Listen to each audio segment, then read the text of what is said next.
Hi, I'm Chris Nowotarski. I'm an associate professor in atmospheric science at Texas A&M University.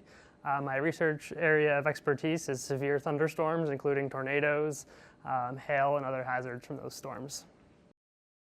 So the movie Twisters came out this summer, which is a sequel to the original Twister movie. They're both great, entertaining movies, and they get a lot right about science, but storm chasing is dangerous, and you really shouldn't participate in it unless you really know what you're doing.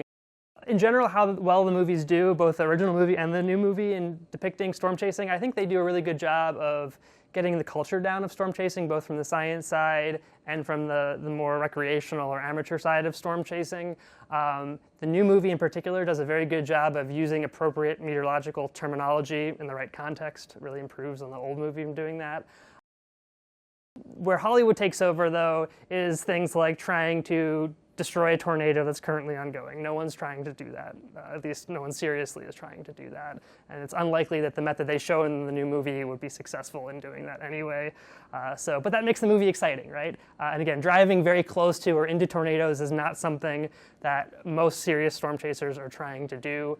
And there's really no good scientific reason for doing that.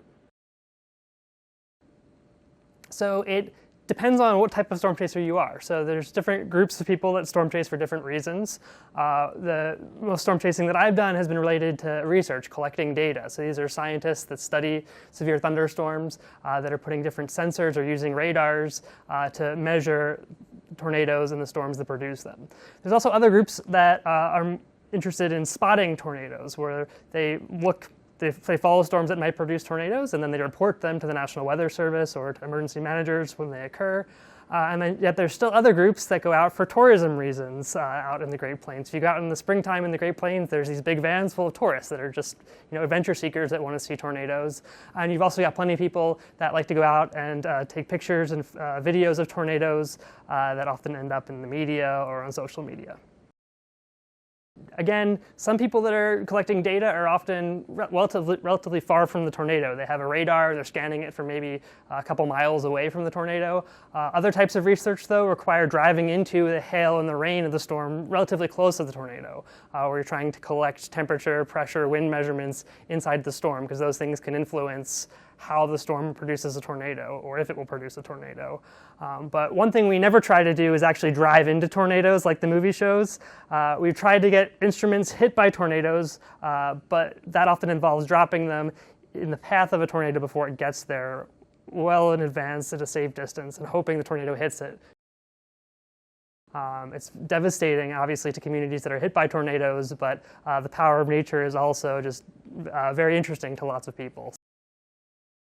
I would just emphasize that if you really need to know what you're doing if you're going to go storm chasing, or go with someone who does know what they're doing. Otherwise, it's not a good idea because you can really put yourself in danger that way. Tornadoes, even relatively weak ones, can flip vehicles, can throw vehicles, the stronger ones. So even being in a car is certainly not going to protect you from most tornadoes. So you really have to take them seriously, and if you do go chasing, stay at a safe distance. You don't need to be close enough to see the cows flying around. That doesn't usually happen like in the movie, but there's no need, and really it's unsafe. You can enjoy watching a tornado from pretty far away.